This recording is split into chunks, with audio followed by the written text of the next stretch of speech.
Dans l'épisode précédent, Phèdre, mariée à Thésée, était tombée amoureuse d'Hippolyte, le fils de son mari, à cause de la vengeance de Vénus, la femme d'Héphaïstos, surprise par le soleil dans les bras de Mars. Comment Phèdre va-t-elle s'en sortir ? Bonjour à tous et bienvenue dans ce nouvel épisode du quart d'heure littéraire, l'émission qui vous permettra de faire croire à vos amis que vous y connaissez en littérature, alors que vous préférez passer votre vie à regarder des vidéos sur internet en vous gavant de chips. Et à présent, retournons voir Phèdre, qui, à cause de la vengeance de Vénus, se retrouve à aimer quelqu'un d'autre que son mari, lequel, il est vrai, n'est pas non plus l'homme le plus fidèle du monde, mais cela semble poser moins de problèmes en ce sens. D'autant que Thésée est parti parcourir le monde avec son meilleur ami Pirithous.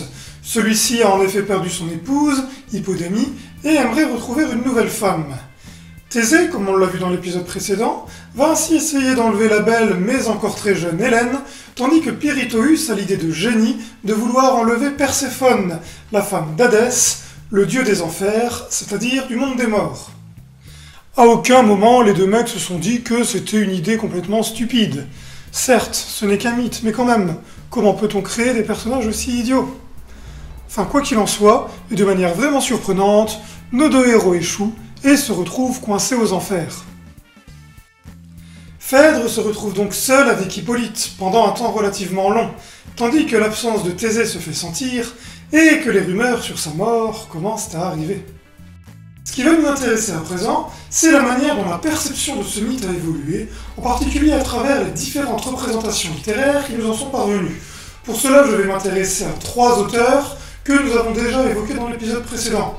Il s'agit d'Euripide, le grec du 5e siècle avant Jésus-Christ, qui a écrit une pièce sur ce mythe en moins 428, de Sénèque, l'auteur latin du 1er siècle qui a vécu sous Néron, et enfin de Racine, l'auteur français de l'époque classique qui a vécu sous Louis XIV et qui a écrit une Phèdre en 1677. Je laisse ainsi volontairement de côté le Thésée d'André Gide, ou encore le Phèdre le désespoir de Marguerite Yourcenar, ainsi que toutes les autres adaptations qui ont pu être faites, sans quoi cet épisode n'en finirait pas. Euripide avait écrit deux pièces traitant du sujet. La première était Hippolytos Kaluptos, c'est-à-dire Hippolyte caché ou mieux Hippolyte voilé, mais qui malheureusement aujourd'hui est perdu.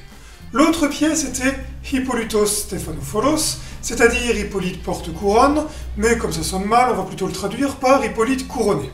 On le voit, dans les premières représentations, c'est donc Hippolyte qui est le personnage principal. Et celui-ci a un trait de caractère bien particulier.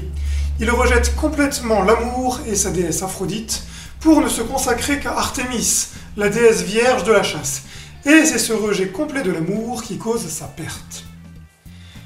Hippolyte veut vivre de manière chaste. C'est pourquoi certaines versions du mythe précisent même qu'il était végétarien. Mais comme on le voit, ce personnage n'est pas une contradiction près.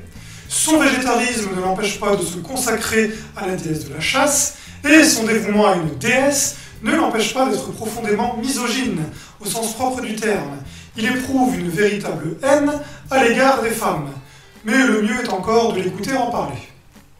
Ô Jupiter, pourquoi as-tu mis au monde les femmes, cette race de mauvais aloi ? Si tu voulais donner l'existence au genre humain, il ne fallait pas le faire naître des femmes. Mais les hommes, déposant dans tes temples de riches offrandes d'or, de fer ou d'airain, auraient acheté des enfants chacun en raison du prix qu'ils pouvaient y mettre, et ils auraient vécu dans leurs maisons, libres et sans femmes. Mais à présent, dès que nous pensons à introduire ce fléau dans nos maisons, nous épuisons toute notre fortune. Une chose prouve combien la femme est un fléau funeste. Le père qui l'a mise au monde et l'a élevée y joint une dot pour la faire entrer dans une autre famille et s'en débarrasser. L'époux qui reçoit dans sa maison cette plante parasite se réjouit. Il couvre de riches parures sa méprisable idole, il la charge de robes, le malheureux, et dépense toute la fortune de sa famille. Il en est réduit à cette extrémité. Et ça continue comme ça pendant encore plusieurs vers. Chez Sénèque, le personnage est un peu plus effacé et sa misogynie est moins visible. Mais dans l'ensemble, il n'évolue pas trop et garde plutôt le même caractère. Racine, quant à lui, a quelque peu modifié le personnage d'Hippolyte. En effet, celui-ci ne rejette plus l'amour de manière générale, mais seulement sa belle-mère Phèdre, car de son point de vue, cette relation serait incestueuse, mais aussi parce que Racine a ajouté le personnage d'Aricie, jeune femme dont Hippolyte est tombé amoureux. Fini le misogyne asocial qui repoussait l'amour, ce qui n'aurait pas vraiment plu à un public du XVIIe siècle, et place au jeune amoureux, ce qui correspondait mieux au goût de l'époque. Toutefois, la maladresse avec laquelle Hippolyte fait sa déclaration amoureuse à Aricie dans l'acte 2, scène 2 de la pièce, nous rappelle qu'il n'est pas habitué à ce type de sentiment. Mais il reste orgueilleux, et au départ rejette cet amour, d'autant qu'il lui est interdit. Aricie appartient en effet aux Palantides, une famille rivale de la sienne et dont Thésée a tué tous les hommes. Ainsi, pour Hippolyte, aimer Aricie, c'est trahir son propre père. Racine ne sort évidemment pas Aricie de nulle part. Il précise en avoir trouvé une évocation chez Virgile, un auteur latin, ce qui lui permet d'introduire ce changement sans pour autant trahir le mythe. Mais le personnage le plus intéressant reste Phèdre, que les trois auteurs choisis traitent tous d'une manière différente. Chez Euripide, elle a un rôle un peu moins important, comme le montre le titre, qui met plutôt en avant le personnage d'Hippolyte. Dans cette tragédie, Phèdre éprouve une véritable horreur vis-à-vis de l'amour qu'elle ressent pour Hippolyte. Elle s'efforce donc de lutter le plus possible contre ses sentiments, et, attention spoiler, qu'arrive-t-il au personnage dans une tragédie ?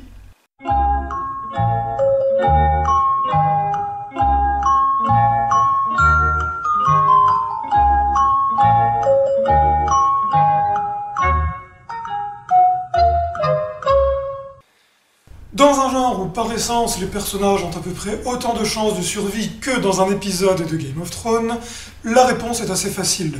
Le public d'ailleurs allait souvent voir la pièce en sachant ce qui allait se passer. Phèdre n'ose pas avouer à Hippolyte les sentiments qu'elle éprouve pour lui. C'est donc sa nourrice qui va le voir.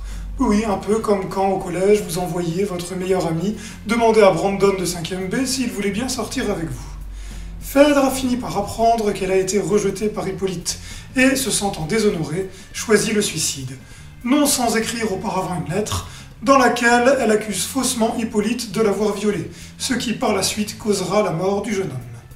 C'est tout à fait différent chez Sénèque, qui fait de Phèdre son personnage principal. Tout d'abord, elle devient le personnage éponyme, c'est-à-dire que le nom de l'héroïne est le même que le titre de la pièce. Ensuite, Sénèque a changé le caractère de Phèdre. Celle-ci n'est plus une simple victime de Vénus. D'ailleurs, les dieux ont, de manière générale dans la pièce, un rôle extrêmement réduit. Cela n'a rien d'étonnant. Sénèque était un philosophe stoïcien. Une vidéo viendra pour expliquer ce qu'est le stoïcisme. Ce qui fait que, pour lui, les dieux avaient une influence extrêmement réduite, pour ne pas dire inexistante, sur le destin des hommes. Ce qui caractérise la Phèdre de Sénèque, c'est qu'elle est en proie à une véritable passion, le furor. Ce terme va au-delà du simple terme actuel de fureur et pourrait plutôt être traduit par folie furieuse. Même si sa nourrice essaie de la raisonner, Phèdre ne veut rien entendre. Elle reconnaît le caractère monstrueux de son amour, mais semble s'y complaire. Lorsqu'elle évoque les amours honteuses de sa mère ou de sa sœur, dont nous avons déjà parlé dans l'épisode précédent, elle semble presque s'en servir comme justification. Contrairement chez Euripide, Phèdre ne se suicide qu'à la fin de la pièce, une fois qu'Hippolyte est déjà mort à cause de ses mensonges et qu'elle a avoué son parjure. Racine va moderniser sa pièce afin de l'adapter à un public du XVIIe siècle. Les dieux retrouvent leur place et Vénus semble presque s'acharner sur la pauvre Phèdre. Celle-ci, comme chez Sénèque, est en proie à une véritable passion, mais elle en est horrifiée. Ainsi, au début de la pièce, Phèdre est presque dépressive et semble au bord du suicide, tant sa passion l'horrifie. Toutefois, elle semble sur le point d'y céder. Racine nous dit dans la préface de sa pièce que Phèdre n'est ni tout à fait coupable, ni tout à fait innocente. Comme chez Sénèque, c'est à la fin de la pièce qu'elle meurt, en se suicidant après avoir appris la mort d'Hippolyte, qui nous est racontée par le célèbre récit de Théramène dans l'acte 5. Qu'est-ce qui a poussé Phèdre à révéler son amour à Hippolyte ? C'est qu'elle avait entendu dire que son mari était mort. Sauf que non. Souvenons-nous, Thésée est coincé aux enfers après avoir voulu enlever Perséphone, l'épouse du dieu Hadès. Lui et son ami Pirithous sont prisonniers de sièges appelés les sièges de l'oubli, qui ne laissent pas partir ceux qui s'y assoient, car ils fusionnent littéralement avec leur chair. Mais heureusement pour Thésée, un sauveur arrive. Il s'agit du plus grand héros de toute la mythologie grecque, Héraclès. En effet, un de ses 12 travaux consistait à ramener Cerbère, le chien à 3 têtes des enfers. Héraclès aperçoit Thésée sur son siège et va s'efforcer de le sauver. Grâce à sa puissance, il parvient à arracher Thésée du siège de l'oubli. Mais Thésée y laisse au passage une partie de son postérieur qui reste collée au siège, ce qui expliquerait pourquoi les Athéniens ont la réputation d'avoir un fessier plat et non bombé. Ne riez pas, c'est vraiment une des interprétations du mythe. Quoi qu'il en soit, lorsqu'Héraclès essaye d'arracher Pirithous, la terre, ou plutôt les enfers, se mettent à trembler, signe qu'il vaut mieux s'arrêter là. Seul Thésée peut sortir, laissant ainsi une partie de lui-même.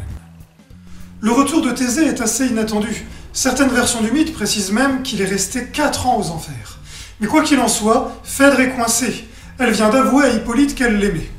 Thésée, croyant que sa femme a été violée, chez Racine c'est une épée oubliée par Hippolyte qui sert de preuve, demande de l'aide au dieu de la mer Neptune. Celui-ci lui a en effet accordé 3 vœux. Thésée demande alors à ce que la colère du dieu s'abatte sur son fils, sans savoir qu'il met à mort un innocent. Hippolyte se retrouve ainsi à affronter un monstre marin qui, par certains aspects que l'on trouve dans la description qui nous est donnée par Théramène dans la pièce de Racine, ressemble quelque peu à un taureau. Hippolyte aimerait affronter ce monstre, mais ses chevaux prennent peur, et Hippolyte se retrouve traîné à l'arrière de son char sur le sol, ce qui cause sa mort. On retrouve une petite touche d'ironie dans cette mort. En effet, Hippolyte est tué par l'action de ses chevaux, lui qui était un dresseur hors pair. Hippolyte vient d'ailleurs du grec hippos, le cheval, et luo, verbe que tous les hellénistes connaissent, et mis ici à l'adjectif verbal, et que l'on peut traduire par celui qui délie les chevaux, c'est-à-dire le dompteur ou le dresseur de chevaux. Mais ne terminons pas sur cette mort injuste. Ovide, un poète latin du 1er siècle, a lui aussi traité ce mythe. D'abord dans ses Héroïdes, un recueil de lettres fictives, l'une d'entre elles étant une lettre de Phèdre qui avoue son amour à Hippolyte, mais aussi dans le livre 15 de ses Métamorphoses, où il nous livre une version du mythe dans laquelle Asclépios, le dieu de la médecine et fils d'Apollon, aurait ressuscité Hippolyte à la demande d'Artémis, la déesse qu'il vénérait. Bon, à force de ressusciter quelques héros, Asclépios a fini foudroyé. Faut pas déconner avec Hadès, ce ne sont pas les fesses de Thésée qui diront le contraire. Voilà, cet épisode est terminé, j'espère qu'il vous aura plu et qu'il vous aura donné envie de vous plonger un peu plus profondément dans ce mythe, que nous n'avons fait qu'effleurer dans ces 2 vidéos. Les auteurs qui en parlent sont extrêmement nombreux, alors n'hésitez pas à les lire, ou pour les pièces de théâtre, à aller les voir. Pour ne rien manquer des autres épisodes, pensez à vous abonner à la chaîne, à la page Facebook du Quart d'heure littéraire ou encore au compte Twitter, les liens sont en bas dans la description.